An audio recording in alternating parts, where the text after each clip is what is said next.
Absolutely. All right, enough of football. Let's get back to the diamond where the focus should be on, the attention should be on, especially in Salt Lake City, where the Salt Lake Bees will get their season underway. That it starts tomorrow night in the series that starts with the Reno Aces, actually. And joining us here on the Full Court Press, it is so good to hear this man's voice, and it's going to be great to hear it tomorrow night. It is Steve Klauke joining us. Steve, how are you? Good, Ajay. How about you? We are great. Steve, just with the year off for these players, for a lot of them, they didn't get a chance to get called up to the show. What has it been like for those players as you've talked to them? Like just having a year off of no games and such, was it hard to get back into it for them? Oh, I'm sure it was. I haven't had a chance to talk to anybody yet because technically I can't. We can't do any face-to-face conversations at this point. But I'm sure that was the case. Obviously, some of them did get some big league time last year. Others spent the entire summer in the alternate training site that each major league team had. But again, there were a lot of guys who couldn't play. Some of them were able to hook on to some independent league teams and at least get some action in. Otherwise, it was just all, they had to put together their own workouts wherever they live and try to find some guys that are qualified to throw batting practice to or catch if you're a pitcher. So it's one of those situations where it was for a lot of these guys, it's a lost year in their career. Steve, with last year, as you mentioned, it was a lost year for a lot of the minor league players, but it was also a year where major league teams struggled to send a player down to assignment if they needed to fine-tune a few things, if somebody got hurt and needed to be in the minor leagues as part of their rehab before they could get back to the show. Do you suspect that this year is going to be like busier than normal with transactions back and forth with the major leagues because of that last year? It wouldn't surprise me, although I guess in some ways maybe not, because a lot of major league teams are carrying 3, 4, 5 players on what they're calling a taxi squad, where they're staying at the training site and working out, or maybe even traveling with the big league team, just working out, taking batting practice or whatever, but not obviously appearing in any game. So it's going to be a little bit different from that standpoint. But I would expect. I mean, we were given an opening day roster, I think on Monday, and we've already lost 3 or 4 players because of injuries up at the big league level. So it's I guess it's really not going to change as much as I thought it might. I thought we would have less, but I think we're going to have just as many. Introduce us to the Bees roster. I look at a few names. Joe Adell's one that's familiar to me. Taylor Ward, AJ Ramos. Who are some of the other guys that have stood out or that you're excited to see that maybe could have a standout year? Well, obviously, Adell, he spent all of last year in the big leagues. He's the number 1 prospect rated by just about every publication as far as the Angels are concerned. But he struggled 38 games, 161 batting average, struggled defensively, and that's why very early on, Joe Madden, the Angels manager, wanted him to be at the AAA level to fine-tune his game, because everybody thinks he's the real deal. It's just a matter of him putting it all together, and he's got to clean some things up. So I think I don't know how long he'll be here, but I think it's going to be good for him to play on an everyday basis at this level. Other guys that jump out at me, Jaime Barria, who spent quite a bit of time in the big leagues the last couple of years, he needs to work on a few things. So he is back in a Salt Lake uniform. Matt Theis, first baseman, and third baseman, is also getting a chance to fine-tune his game here because he struggled offensively at the big league level. You got Brennan Lund, the kid from Bingham High School, who's going to be a factor. Felix Pena, I think, is going to start the year here on an injury rehab assignment from the Angels. You've got Noe Ramirez could be here. You mentioned A.J. Ramos. Here's a guy that was a National League All-Star, and in the All-Star game in 2016, recording 40 saves for the Marlins. So it's going to be a good mix. Luis Rengifo is likely to start the season with us. It's going to be a good mix of young players and guys who have big league time that I think that are going to make it very interesting to watch this team play this year. Steve, I think we talked to you about this a year ago about the minor league system kind of being in danger of its future was in doubt. Major League Baseball had some concerns and financially and a lot of other reasons that we don't need to really get into at this point. But for the AAA level, it's here. It looks like it's going to be here for a little while still. But there always seems to be talk about tweaks or changes to how the game is played. and the minor leagues can be the test kitchen for the major leagues. But are there many changes in AAA with how the game will be played that maybe we should be aware of? I think the biggest one, and really the only one at the AAA level, is going to be larger bases. They're going to be 18 inches across. They think it will be safer for the players along those lines, both offensively and defensively, especially for the second baseman and shortstop trying to turn the double play out at second base. That's really the only change you're going to see at the AAA level. As far as on the field, off the field, it's a whole new ball game. I mean, 42 teams were eliminated from the minor leagues. And AAA, there's no Pacific Coast League. There's no International League. We're now known as AAA West. The other league is AAA East. We only have 10 teams as opposed to 16 teams that we used to have. And the AAA East now has 20 games. And I think the generic names are such because I think eventually Major League Baseball would like to add corporate sponsorship, so we could possibly have the Bees could be in the Toyota AAA West League or something along those lines, which is great. They're going to make baseball sound like a golf tournament. Yeah, interesting. One of the other things too, I just wanted to get your perspective on this. With the Pioneer League, they announced that they are going to have a unique way of deciding who wins if a game is tied at the end of 9. Do you like this idea of a home run derby to decide the champion, or not champion, but the winner of the game? Or are you more of a traditionalist? You let them keep playing? It's totally ridiculous. And I knew it. Let me clarify something, though. I thought the same thing when hockey went to the shootout, but at least the losing team in hockey still gets credit for something. They get a point. Obviously, in baseball, there is no point system, and to decide it that way is totally ridiculous. I mean, it's taken me a while, and I'm slowly, very slowly, leaning towards liking the tiebreaker rule of starting an inning, the extra innings with a runner at second base and nobody out. I'm slowly starting to like that, but this idea is completely ridiculous. And then to find out, but when we make the playoffs, we're just going to use the old rules instead. I hadn't heard that.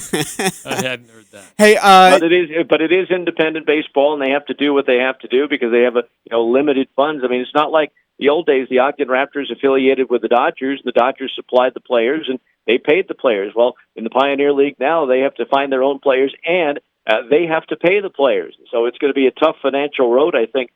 Maybe not so much in Ogden because they have a great fan base, but some of these other teams in the Pioneer League, it could be a real struggle. Mike Trout is once again doing Mike Trout things. He turned in arguably maybe the greatest month of his career in April. Hitting-wise, it was phenomenal. The problem is that the team around it isn't built for championship-winning formula. Does this ever at all affect Mike Trout's legacy that he may never participate in a playoff game despite being as good as he is? Well, I don't think it hurt Ernie Banks and Ron Santo and some of those Cub players that are in the Hall of Fame. So I don't think it'll hurt Mike Trout. I mean, yeah, he'd love to be in the postseason. He's working hard to get it, but the last few years it's been hard to have his teammates stay on the field. I mean, they've played well when they've had everybody, but Anthony Rendon got hurt again. Justin Upton is hurt. Dexter Fowler, who was a big offseason signing to play right field, while Joe Adell was fine-tuning his game with Salt Lake.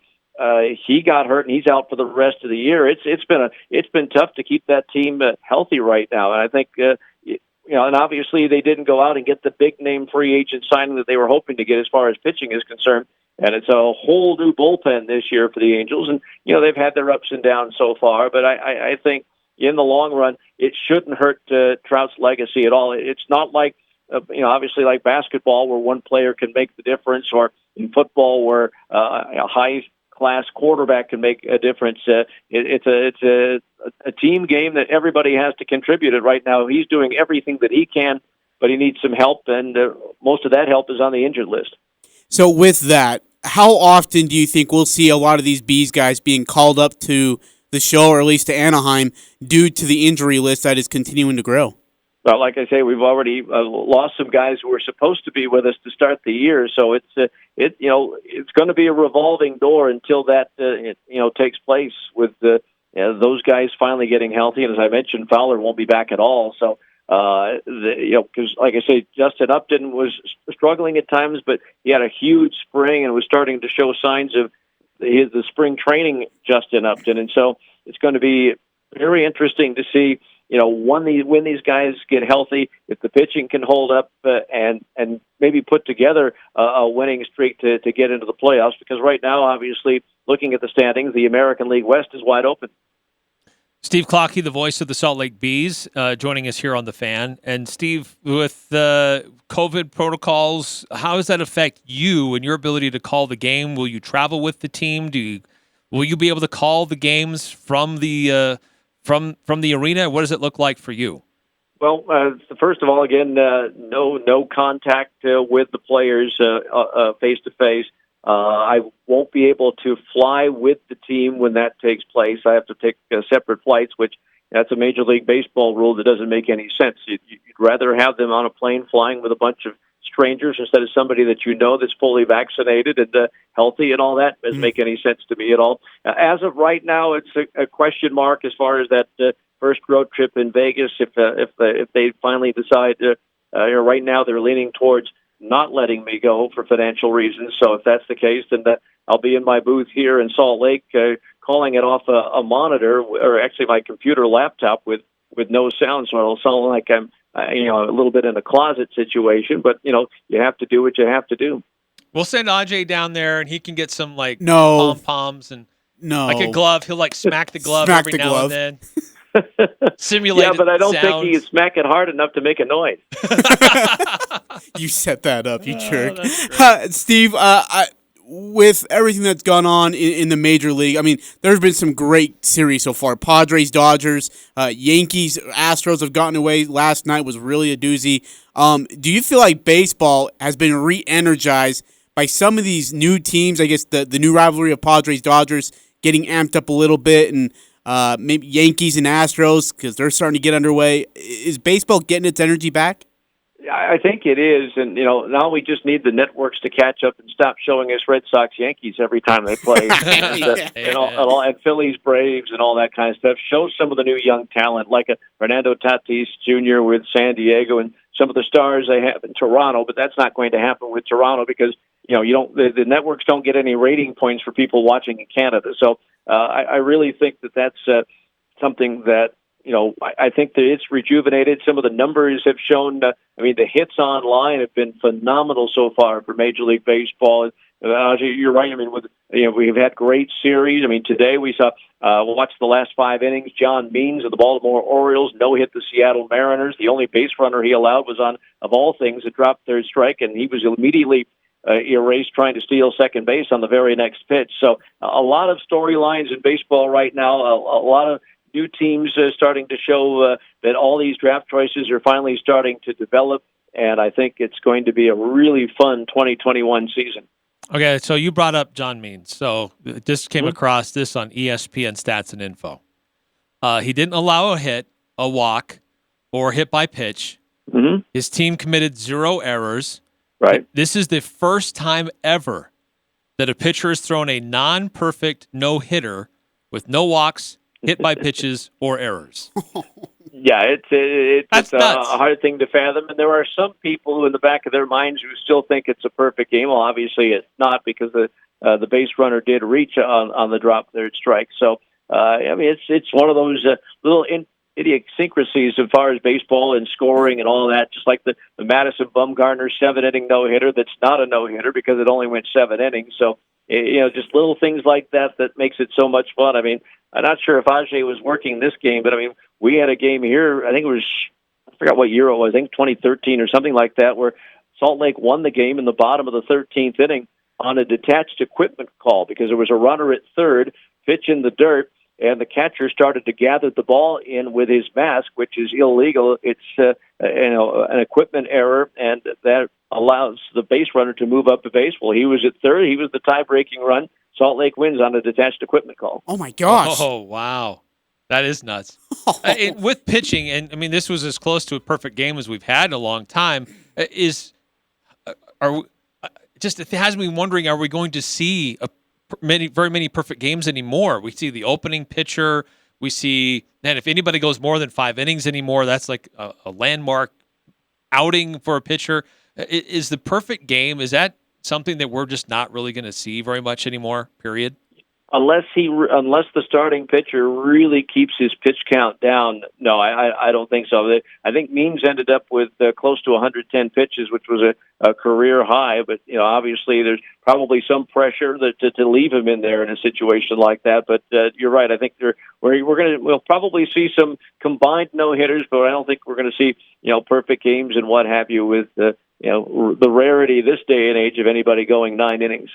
Hey, are you going to do your dine and drive-in stuff this year or no?